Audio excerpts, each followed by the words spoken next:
നീ എന്താ ഇവിടെ? ഞാൻ അങ്ങോട്ടല്ലേക്ക്. നീ എന്താ ഇവിടെ?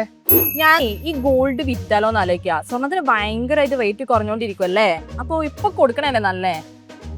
അങ്ങനെ ചോദിച്ചാ എൻ്റെ അടുത്ത് ഒരാളുണ്ട്, ഇതിനെപ്പറ്റി ഫുള്ള് അറിയുന്ന ഒരാൾ. ഞാൻ അങ്ങോട്ട് കൊണ്ടുപോവാം. ബാ ഇപ്പോഴും ഇട്ടതാ ഇത്. ഏയ് സബർക, എന്താ കഥ ഇത്? ഏതൊരു അടിയാളങ്ങളെ ചൂടമ്മാര് ചൂടല്ലേ പിള്ളല്ലേ? ഞങ്ങൾ വന്ന് വെച്ചാൽ കുറിച്ചൊരു ഉപകാരം പോണേ. എന്താ പറഞ്ഞോ? ഇത് നമ്മളെ ഫ്രണ്ടാ മേഘന. എന്താ ഇവളെ ഗോൾഡ് വിൽക്കുന്നതിന് ரொம்ப കൺഫ്യൂഷൻ. നിങ്ങളൊന്ന് ചേർത്ത് കഴിഞ്ഞു. അതെന്താ ഗോൾഡ് തിടുക്കം പിടിച്ച് വിൽക്കാൻ ഇറങ്ങിയിരിക്കുന്നത്? അത് ഗോൾഡിന് നല്ല റേറ്റ് കൂടിയിട്ടുണ്ടായിരുന്നല്ലോ, അപ്പൊ ഭയങ്കര ഹാപ്പി ആയിരുന്നു.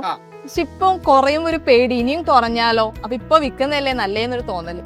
അതായത് ഗോൾഡിനെ നമ്മൾ സെന്റിമെന്റൽ അസറ്റ് ക്ലാസ് എന്നാണ് അതിന് പറയാം. ഇങ്ങനെ പല റീസൺസ് കൊണ്ടും ഗോൾഡ് നമ്മളായിട്ട് അടുത്തിരിക്കുന്ന ഒരു അസറ്റ് ആണ്. ഒരു യുദ്ധമൊക്കെ വരുമ്പോൾ സാധാരണ അതിൽ ഗോൾഡ് കൂടുകയല്ലേ ചെയ്യേണ്ടത്. ഇപ്പോഴത്തെ പ്രത്യേക സാഹചര്യത്തിൽ അധികം ആളുകൾക്കും അറിയാത്തത് എന്തുകൊണ്ടാണ് ഈ ഗോൾഡ് കുറയുന്നതെന്ന്.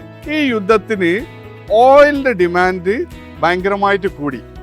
അപ്പം ഇൻവെസ്റ്റേഴ്സ് എല്ലാം തന്നെ അവർ മനസ്സിലാക്കി കഴിഞ്ഞൊരു വർഷം ഗോൾഡ് നന്നായിട്ട് കയറിയിട്ടുണ്ട്, ഈ ഒരു വർഷം ഗോൾഡ് ഒരുപക്ഷെ ഇറങ്ങിയാലോ എന്നുള്ളൊരു ഭയം കാരണം അവരെ ഇൻവെസ്റ്റ്മെന്റ് എല്ലാം അവർ നേരെ ക്രൂഡ് ഓയിലിൽ കൊണ്ടുവച്ച്.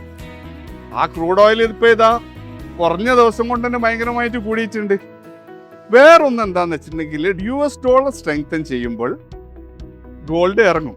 അപ്പം ഇങ്ങനെ കുറെ പാരാമീറ്റേഴ്സ് ഉണ്ട് ഗോൾഡിന്. അത്ര പൈസക്ക് അത്യാവശ്യം ഇല്ലെങ്കിൽ ഇപ്പം വിൽക്കണ്ട. നമ്മൾ ഗോൾഡിൽ ചെറുതായി ഒരു ഇൻവെസ്റ്റ്മെന്റ് ശീലം ഉണ്ടാക്കണം എന്നുള്ളതാണ്. അത് ഫിസിക്കൽ ഗോൾഡ് ആവാം, ഡിജിറ്റൽ ഗോൾഡ് ആവാം. ഗോൾഡിലുള്ള പല ഫിനാൻഷ്യൽ ഇൻസ്ട്രുമെന്റ്സ് ഉണ്ട്. ഗോൾഡ് ETF ഉണ്ട്, ഗോൾഡ് മ്യൂച്വൽ ഫണ്ട് ഉണ്ട്. എന്തിനും നമുക്ക് ഇൻവെസ്റ്റ് ചെയ്യാം.